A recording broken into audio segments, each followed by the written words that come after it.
All right, go. Start. I'm looking at my chin. Oh, nice. Well, now I'm looking at your chin. That's what you do when you're over 30. I wouldn't know. No, I'm definitely over Okay, 30. everybody look at my big earrings instead of my chin. Okay. It's a different perspective. And different expectations as we get older, maybe. And There's then a lot our of they're disappointment. looking up our nose. Um, yeah. Well, so I didn't want to do the whole like production in the room, so you guys get to see the ceiling, and that's just how we're rolling right now. Expectations and disappointments. No, no. However, what we could talk about is what happened this morning. That was pretty cool, actually. So, what was the end result? The punchline. It was great. So the punchline is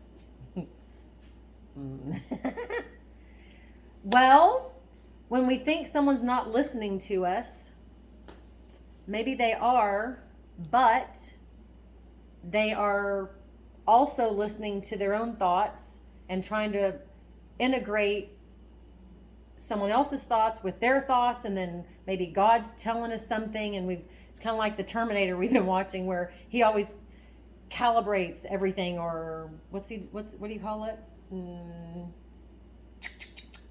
He's a machine, so he analyzes and it gives data on his screen. And so this morning I was hanging a picture and I needed help from Jonathan, and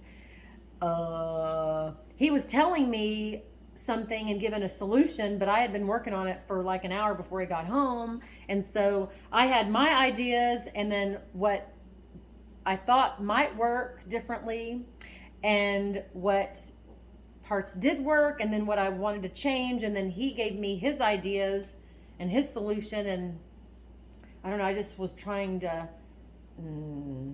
process everything. And then we kind of got frustrated with each other and we're just trying to figure it out. And so I really felt like God gave me a revelation, because I was asking him why he was impatient and frustrated with me, because he was like, "You're not listening." And I'm like, "But I am listening." And then I felt like God actually said, "It's because," did I hit your watch? Sorry. Bam. Just got a new watch. It was because I had my own ideas, my own experiences, what I thought would work, what I knew didn't work, and then incoming Jonathan's ideas, but me not knowing that that was the best solution. And I was just trying to juggle it all. And so he got frustrated that I wasn't taking his idea. And I was frustrated because I, was trying to process everything. And so that being said, I just feel like God, not only in relationships, human relationships with each other, but with God, we wanted to know last week why we felt like we weren't hearing from God all the time, like that that we should be walking like Jesus did. He's like, me and my Father are one, or I and my Father. And we've been wanting to walk in the same, Surrender. yeah, walk in the surrender, what Jesus did. And but we have so much, I wouldn't say clutter, but it's just a lot of other thoughts in our mind. And we really have to, honestly, I think every moment ask that God renews our mind. And if it's just about something that he's talking to us about, we just need almost to clear all the data. Just to clear all the data out. And we have to consciously say, "Lord, just clear all of the data from my own mind, and I surrender and to your ideas and to your ways." It's every thought being taken captive, but I got like a summary, which is we need God, and we have this awesome revelation and this humility to ask God for help. This is in line with what you were saying. You needed help, which is cool when we're aware that we need God's help. And then we ask him for help, which is like, and then you asked me, you were like, "Hey, can you help me?" We need the help. We not acknowledge that we need his help. And then he gives us a solution, but we don't hear him because we've got all of this other thing in our head that we're trying to Manage. integrate. And I have appreciation for God's patience because I can see it's like he knows the solution to everything.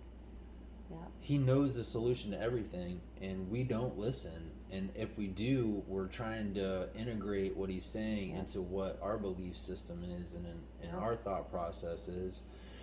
And it's like, I was sitting there like, look, this is a solution. We measure here to here, here to here, and we get it right here. And it's like it can be a totally different thing. It can be a totally different thing.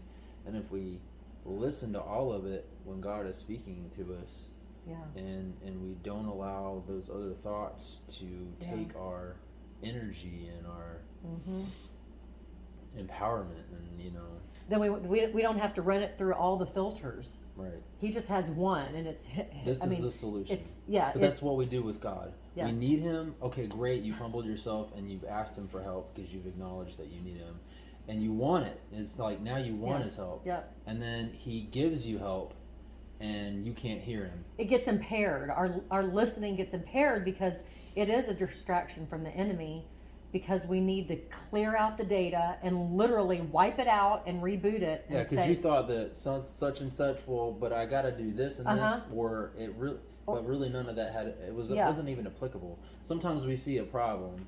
Well, some of it was applicable because I'd already tried to hang it, so I had applicable information, but it didn't. It wasn't, but see, that's the point. It wasn't applicable to the solution. Not to the new solution, and I didn't know that because you had just came in.